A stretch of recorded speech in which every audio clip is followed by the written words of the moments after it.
आज हम 11 केवी VCB panel में वैक्यूम सर्किट ब्रेकर का पीएम करने वाले हैं। ये कंट्रोल रिले है, ये ऑक्सिलरी रिले है, winding temperature, oil temperature, glucose relay.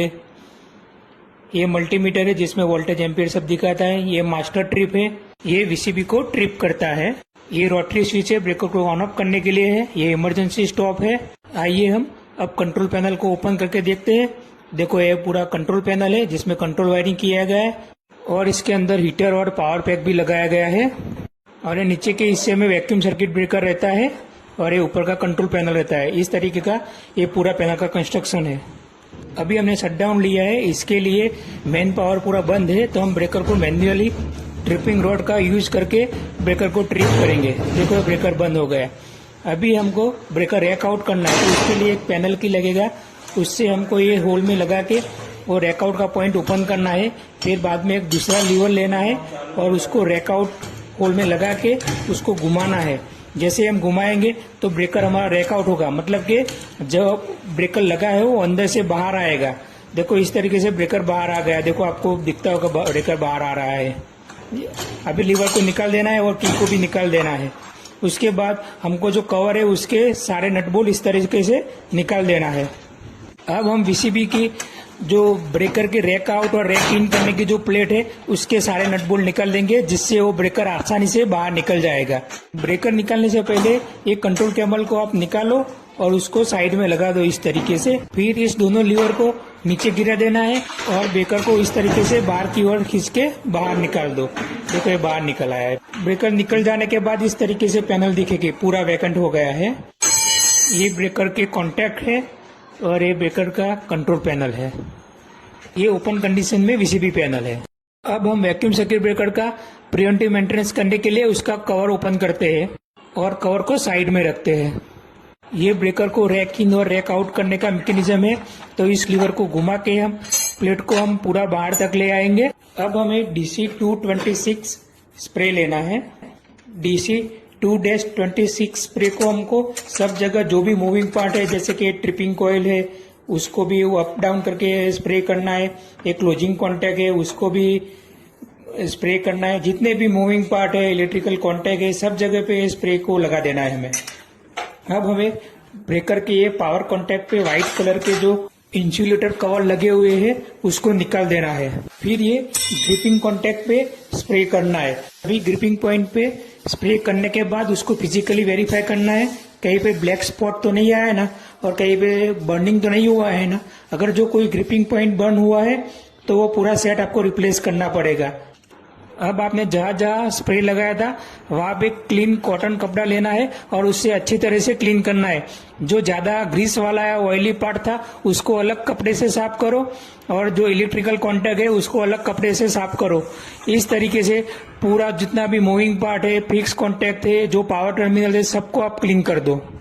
अब ये ब्रेकर की जो स्लाइडिंग असेंबली है उसमें ब्रश लेके अच्छी तरह से ग्रीसिंग कर दो और एक दो बार असेंबली को इन आउट कर लो और जो एक्स्ट्रा ग्रीस है उसको कपड़े से साफ कर लो। उसके बाद जो अदर मूविंग पार्ट है, जैसे कि tripping mechanism, closing mechanism, spring charge mechanism, ये सबको भी अच्छी तरह से ग्रीसिंग करना है। उसके बाद मल्टीमीटर लेके क्लोजिंग कॉइल का रेजिस्टेंस चेक करो। कॉइल का रेजिस्टेंस कॉइल के रेटिंग के हिसाब से होना चाहिए। उसके बाद ट्रिपिंग कॉइल का रेजिस्टेंस मेजर कीजिए, उसका रेजिस्टेंस कॉइल की कैपेसिटी के हिसाब से होना चाहिए। उसके बाद मोटर का रेजिस्टेंस चेक कीजिए, वो भी उसकी कैपेसिटी के हिसाब से होना चाहिए। अब हम CRM किट लगाएंगे जिसकी मदद से ब्रेकर का कॉन्टैक्ट रेजिस्टेंस मेजर करेंगे। अब हम CRM टेस्टिंग किट के ड्राइंग के हिसाब से किसी भी एक पेज को 2 क्लैंप लगा देंगे। उसके बाद CRM किट को ऑन करेंगे और उसका टेस्ट रीडिंग हमको दिखाएगा। देखो टेस्ट किट ने रीडिंग उसका दिखा दिया है। इस तरीके से हमें तीनों पेज R, Y, B का रीडिंग लेना है और एक चेक शीट में फिलअप करना है।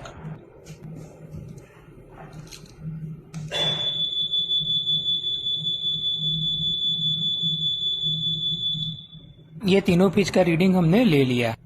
अब हम स्कॉट मेजरमेंट किट का यूज करेंगे। उसके इस्तेमाल से ब्रेकर का ओपन क्लोज टाइमिंग मेजर करेंगे। उसके लिए अब हम ड्राइंग के हिसाब से ब्रेकर के कुछ वायर ब्रेकर के दोनों टर्मिनल में लगा देते हैं। उसके बाद ड्राइंग के हिसाब से हमको ब्रेकर के क्लोजिंग कॉइल और ट्रिपिंग कॉइल को सप्लाई देना है, और दूसरा जो हमारा जो मास्टर रिले रहता है उसको भी हमको उसके लाइन में कनेक्ट करना है।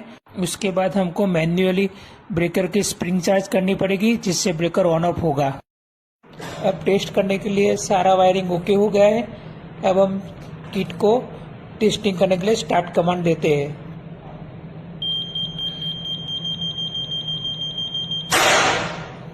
अब जो रीडिंग आया वो हमें चेकशीट में नोट करना है।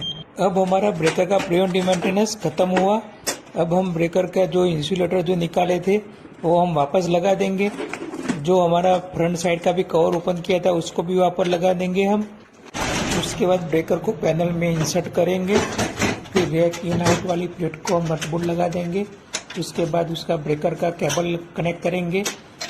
उसके बाद नट को प्रॉपरली हैंडल लेके टाइट कर देंगे, और जो बॉटम में स्टॉपर गिराए थे उसको ऊपर करके पैनल को भी हम क्लोज कर देंगे। उसके बाद पैनल की बाहर की ओर जितने भी नट बोल्ट है उसको हैंडल लेके अच्छी तरह से टाइट कर दीजिए। फिर इस तरीके का रिपोर्ट भर के हम प्रिवेंटिव मेंटेनेंस को क्लोज करेंगे। इस तरीके से वीसीबी का पीएम होता है। अगर पीएम में आपको कुछ भी एबनॉर्मल नहीं मिला तो बहुत अच्छी बात है, लेकिन कुछ भी एबनॉर्मल मिलता है, या इधर रीडिंग या फिजिकल डैमेज या कुछ भी, तो आपको सही करना है। अगर आप सही नहीं कर पाते तो किसी टेक्निकल एक्सपर्ट का सपोर्ट लेना है। अगर कोई आपको टेक्निकल एक्सपर्ट नहीं मिल रहा है तो आप ओईएम को भी कांटेक्ट कर सकते हैं, लेकिन उसको करेक्ट किए बिना आप पैनल को मत चालू कीजिए। अगर ये वीडियो आपको अच्छा लगा हो तो वीडियो को लाइक कीजिए और चैनल को सब्सक्राइब कीजिए। थैंक यू, धन्यवाद।